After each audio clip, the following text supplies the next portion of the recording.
Welcome, lovely one, to the Meant for More podcast. My name's Lisa Clifford, and I am building the world's most empowering Meant for More movement, leading millions of heart-led purpose seekers from feeling insignificant to invincible. So I truly hope you enjoy this next episode.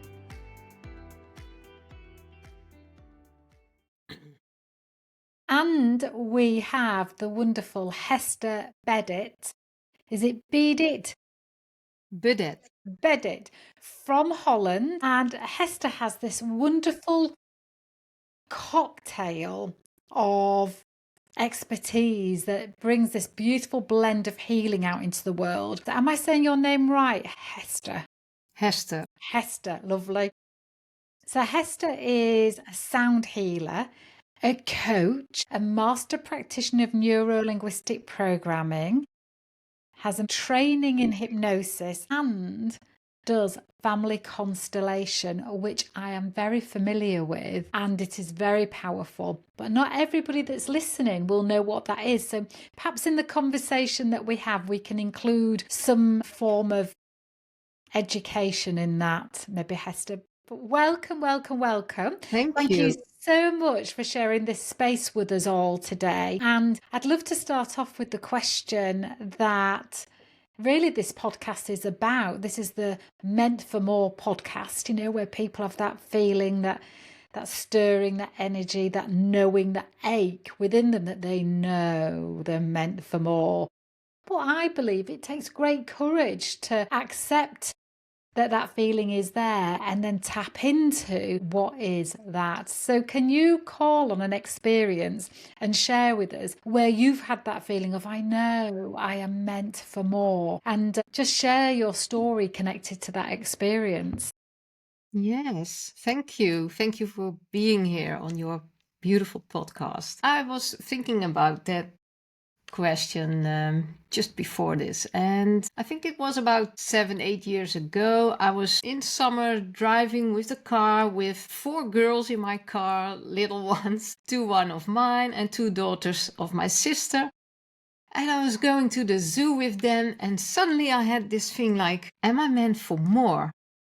Is this, and I mean, I love going with the girls to a zoo or whatever things to do with them, but I was like, there is more and I can do more. And what's in it in me that needs to come out?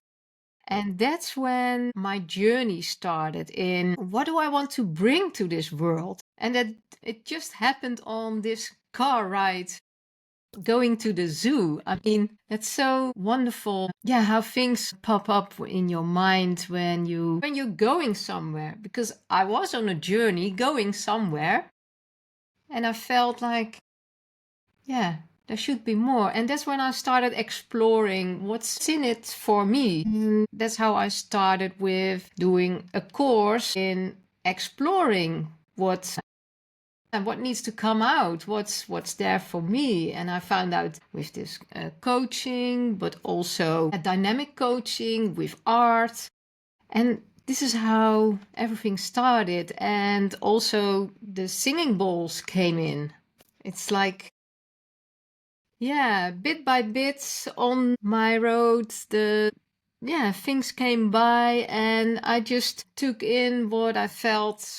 Yeah, this is what I can do. This is what I really feel I can do and help others with. And so it began with wanting to include more soul connected activities. How has that changed your life then? So you do the singing bowls, you learned art.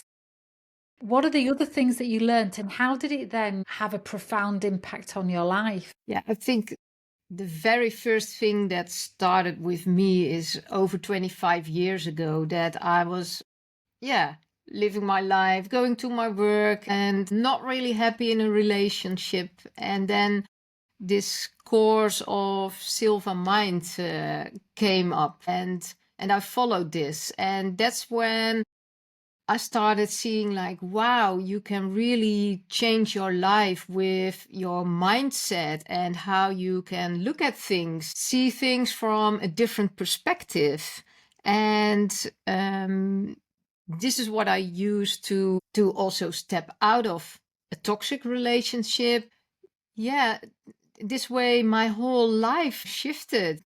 Yeah, you take other directions, and I started traveling around the world. My whole perspective shifted just by traveling. It's just amazing how so many things start changing by doing a personal development course, traveling, and all the things that pop up in your life that you might see as problems, but you can also see it like, hey, this is something I might learn from.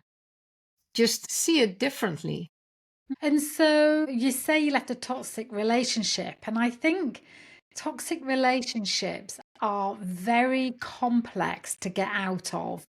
Yes. There's a lot of reintroducing yourself to yourself when you're, first of all, acknowledging I can't sustain being in this toxic relationship. This isn't for me. I'm meant for more. And so there's the reintroduction of yourself to yourself whilst you are injured. In a toxic relationship, one becomes injured either emotionally, mentally, physically, or even how we see the world or what's possible for us. And I'm curious, what did you draw upon?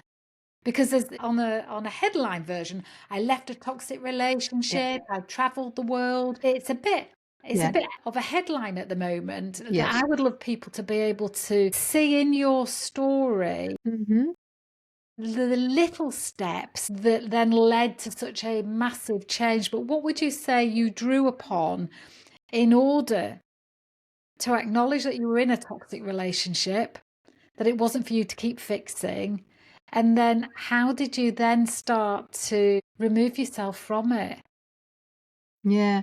Well, of course, in the beginning of a relationship, you don't see it immediately. And at a certain point, I saw like, wow, there's a lot of alcohol involved here.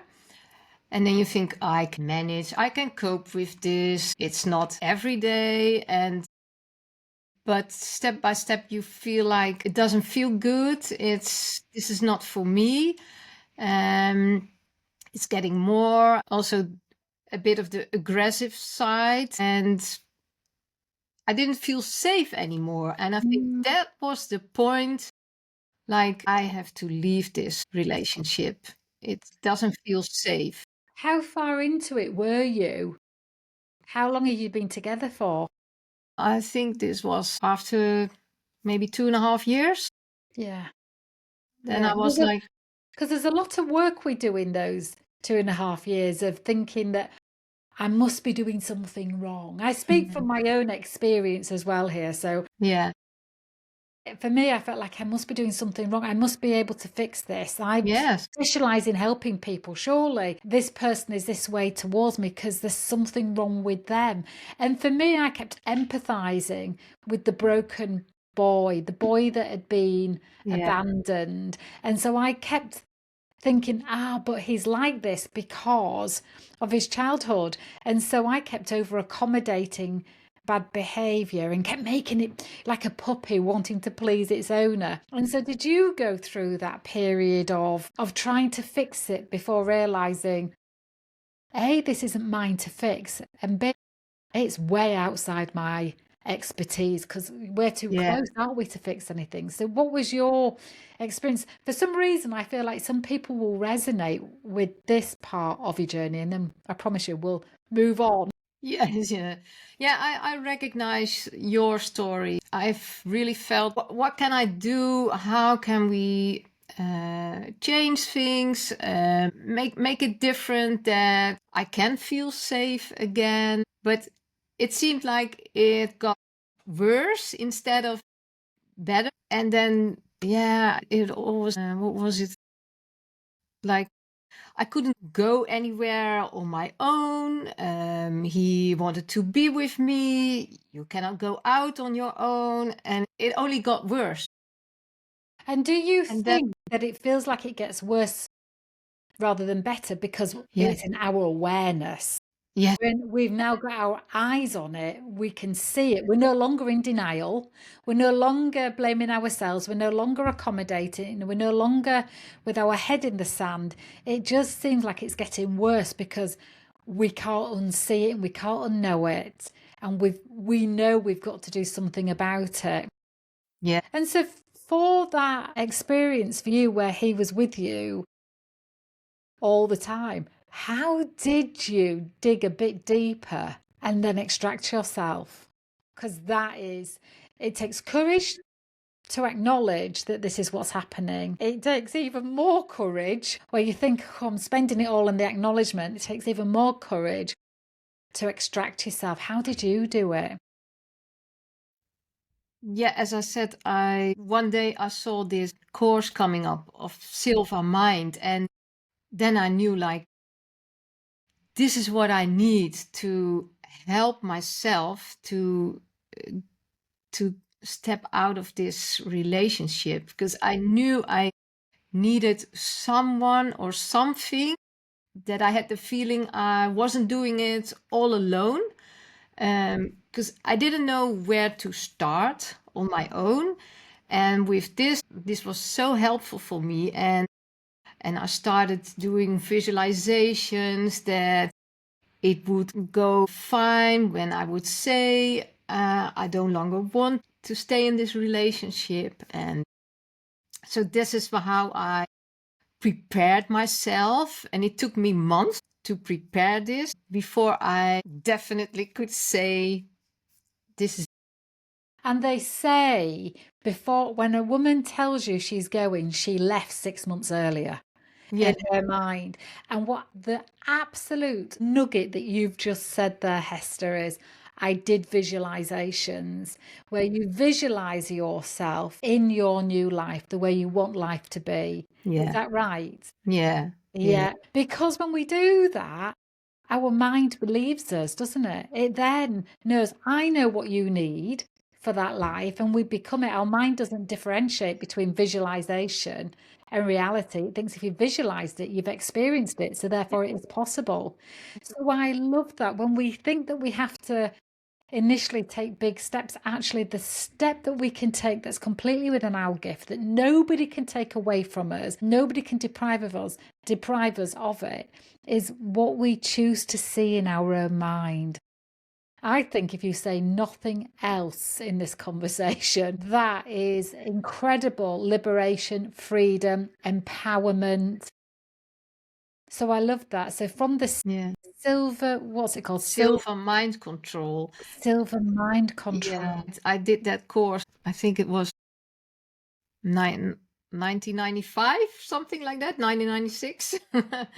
Yeah, long time ago. But it is still helpful until today. And I still remember that I really spent my last penny on it. And I was like, I need to do this to get, I was that desperate to get out of the relationship that I thought, this is going to help. I just felt it. I knew immediately this will help me. I didn't know at that time it would help me until today.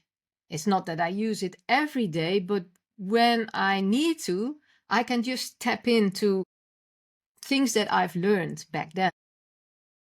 I love that. I think that when we're spending money on a course, we can often see it as the price and money being left in the past with the course, can't we? But when I think when we're investing in a course, that more it costs, some of the time when a course is very expensive, or the amount of money to us at the time is a lot, Yeah. we extract as much out of it as possible. We take a responsibility for making sure that that money was worth it, don't we? Yeah. Therefore, we become even more empowered because then we think, right, I want this knowledge to stay with me forever, and therefore it does. So I'd love for us to talk a bit about family constellation, because for some people they'll have never heard of it. And I had an experience of this on my Firewalking Instructor Training Master's course. And we were in Switzerland, and it was an absolutely gorgeous day. I could feel in my being that I was going to volunteer myself. Now I get a stirring. I think I'm going to volunteer and something. And it's like a knowing. I mean, I know we can just say, yes, I want to have a go. But it was unusual for me because normally I'd let other people have a go first and I'll go last because I need it less, or other people might need it more than me. Yeah. And then we broke for coffee and I kept feeling this nervousness in my tummy. And I thought, when we go in, I'm going to put my hand up. But then what happened was the weather started to change. So we had to go and shut all the roof vents, all the roof windows, and shut the doors. And so it's just that the weather started to completely change. And I put my hand up and I was picked.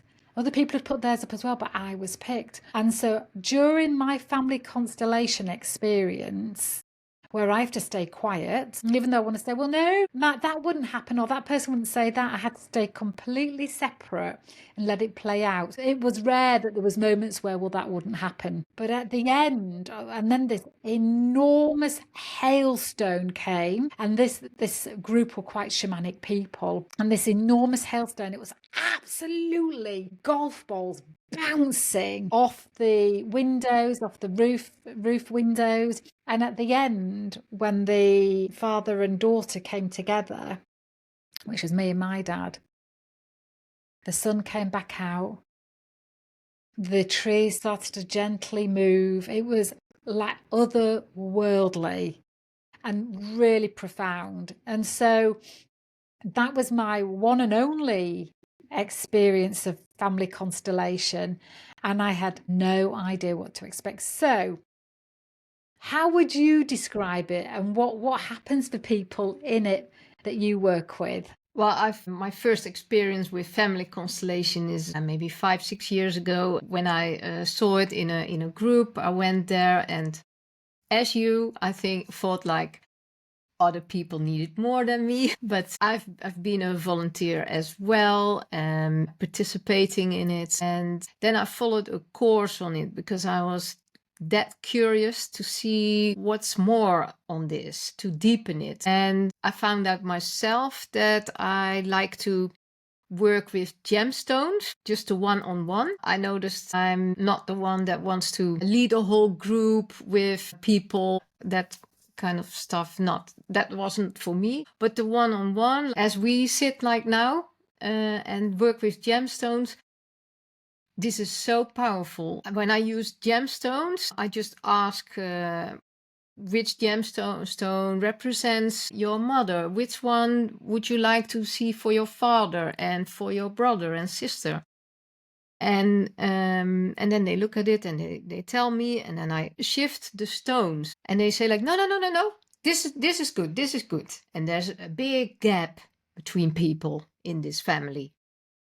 And when you start moving and you say, can you look at it in another way? If someone comes closer to you, how does this feel?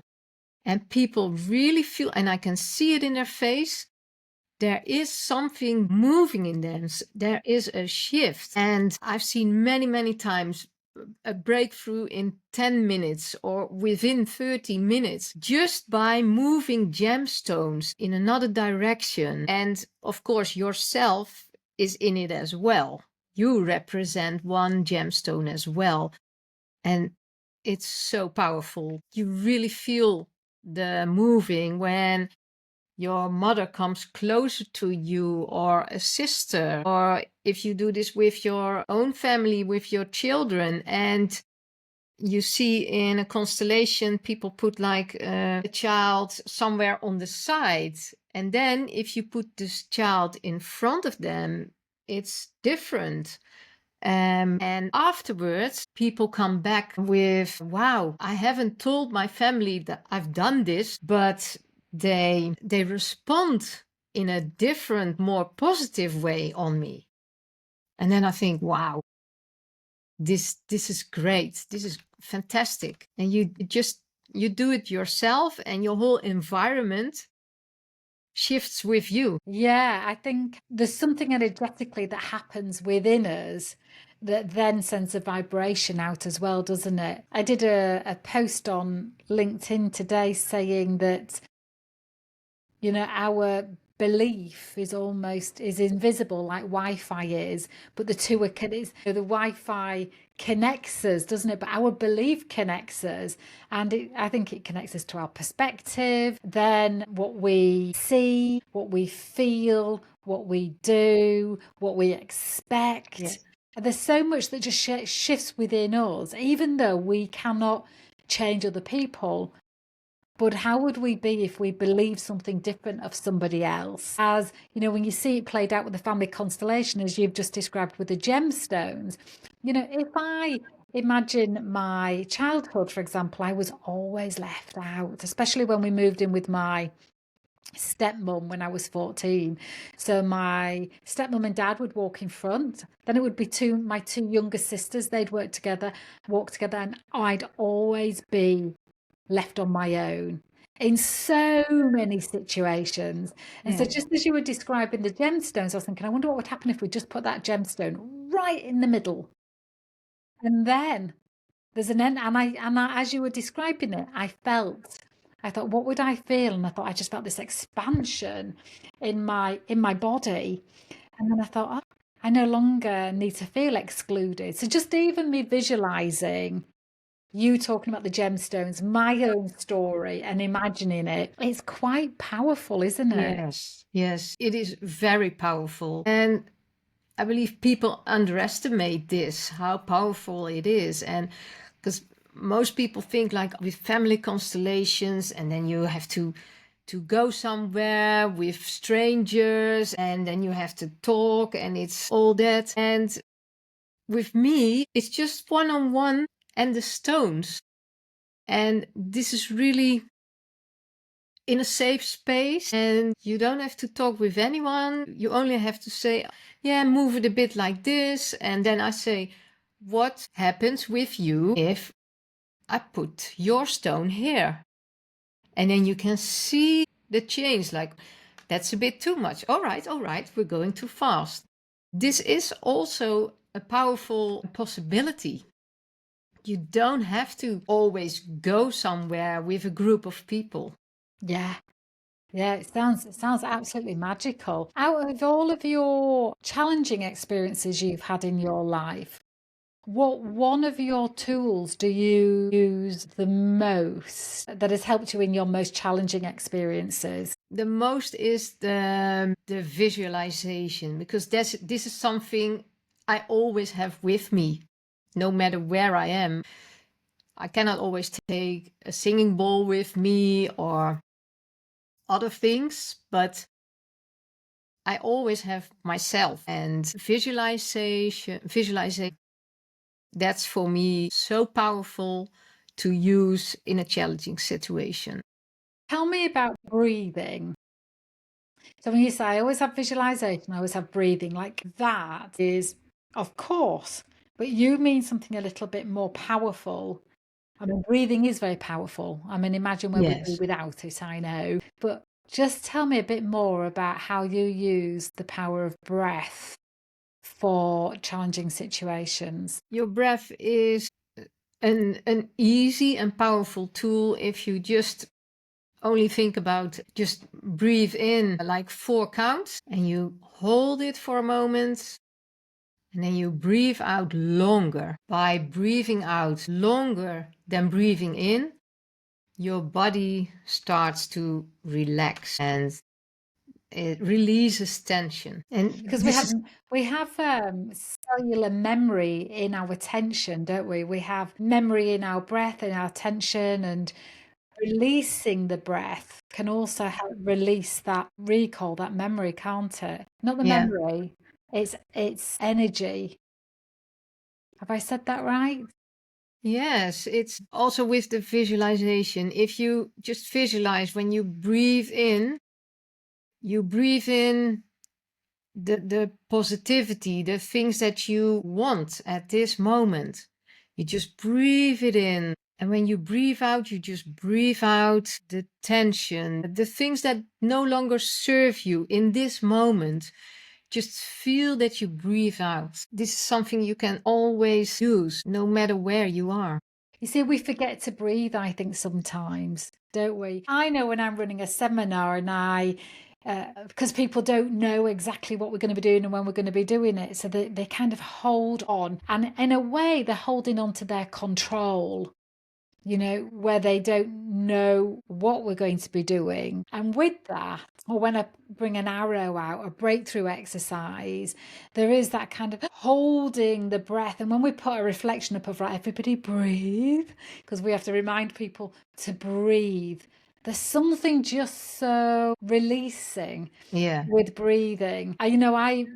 Every time somebody says, right, take a breath, I go, it's like just a gift to be given permission to take a breath. And yet it's something that we do naturally, but we hold on to our breath so much that it starts to build up a sense of resistance, a sense of tension that we need to consciously sometimes let go of. Yeah. Which is why following the sound of somebody's voice is so powerful. Yeah. Yes, it is.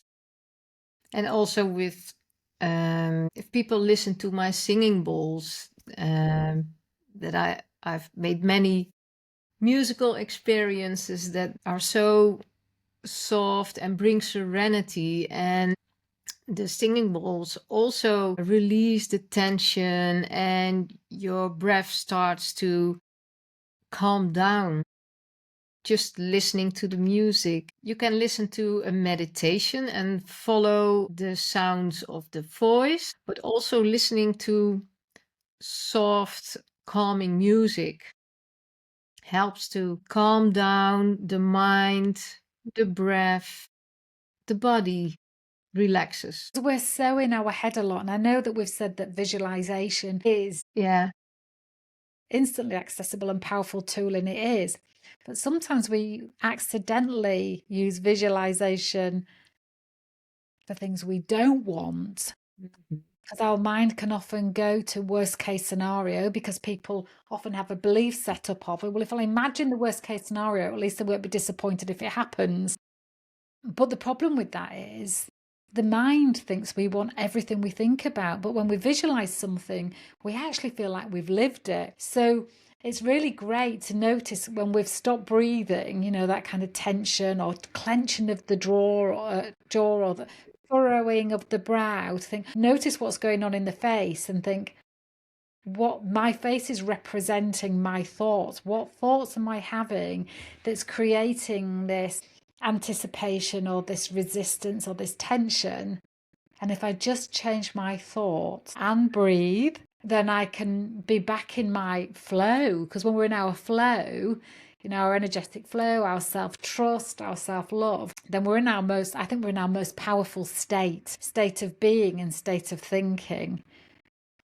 Yes. So for you in your world, because you use sound, you use mindset, you use family constellation, gems, and tarot. Yes. So how does the tarot fit into that? Well, if I'm in coaching sessions, sometimes I feel people don't say everything they want to say. I can sense there is more, and it would be good for them to deepen this a little bit. And if I take out the cards, I can see a lot in the cards. And when I mention what I see, then they open up more, and then they say, yes, that is true. I remember, and then it all comes out. And I think it's really an amazing tool to get to the core of things, taking out this angle that's been there for many, many years. And sometimes people aren't aware of it. Yeah. I'm imagining, though, because for some people listening, they might say tarot cards in a coaching session, that's all a load of mumbo jumbo. No. What's your response to that? I see tarot as a tool to to give you some insights in yourself, and you get some advice from it. It's more a tool for advising people and giving them the insights they haven't thought about or haven't seen them yet.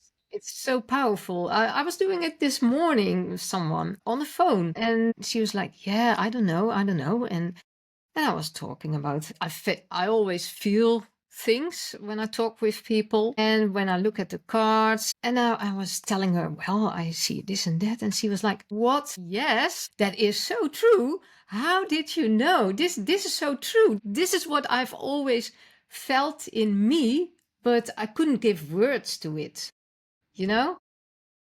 And So it sounds to me like you're incredibly careful when you bring it out. It's often when somebody's blocked, and equally, they can rule it out as well, can't they? It's not something you're enforcing. It's something like, no, here's a perspective that's no, coming from this third party yeah, tool, and do you relate to it or not? And I even sometimes think at the worst case, best case, somebody can say, no, that's not true, it's this.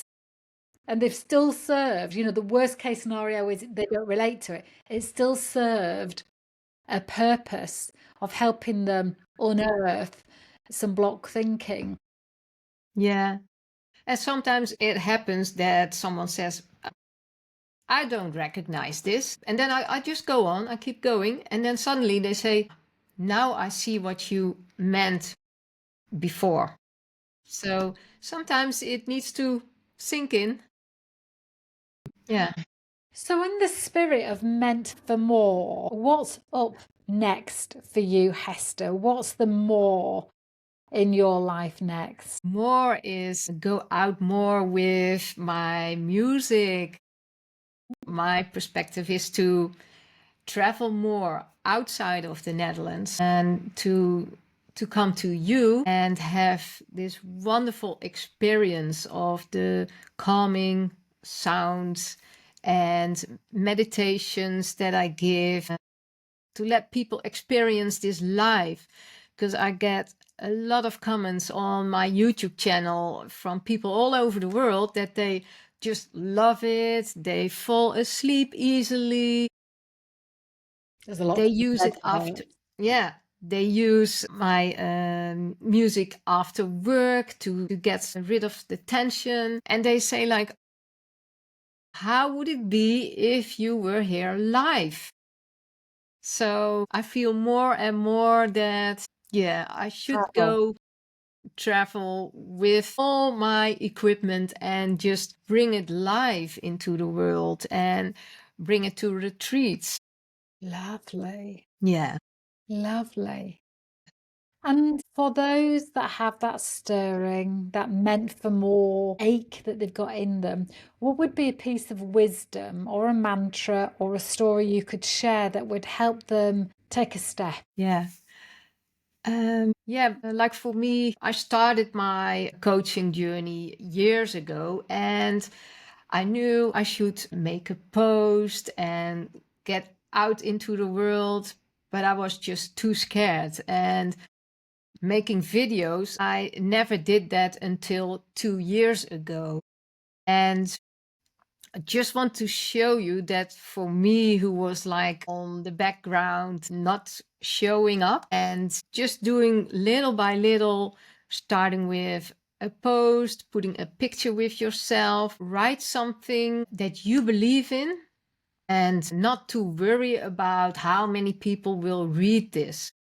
And so I did this step by step, from posting, going to making videos, getting out, and yeah, now giving sound journeys for groups of people. If you'd said to me like, oh, you were going to do that, and you said that 7 years ago when I was arriving at the zoo, I wouldn't believe you. I would do that. Could not imagine I would do that. But it's really taking one step and then you take another step, and you're stretching more and more out of your comfort zone. And look at me doing this podcast with you now. Mm. That's also a step for me. And when you say comfort zone, when you know that you're meant for more, Yeah. your comfort zone is no longer very comfortable. No. And so you're in a position of unfamiliarity and discomfort. You might as well be in it moving towards something that gives you purpose and meaning. Yeah, you just feel that. And yeah, as I say, when you feel like, oh, making a post and get it out, I feel all right, then you know I gotta do more, something else that I don't feel comfortable with. Yeah, it's just becoming okay, or even embrace the lack of comfort, because it doesn't mean it's really uncomfortable. It just means it isn't comfortable. So it's just embracing the lack of comfort whilst we're growing. Yeah. So Hester, this has been an absolutely fantastic conversation. Really amazing gems in it that I know people will be resonating with. And I just want to thank you from the bottom of my heart to yours. Thank you so much for your love and kindness and presence today. Thank you so much, Lisa. I really appreciate it to be on your podcast. You're welcome. Thanks.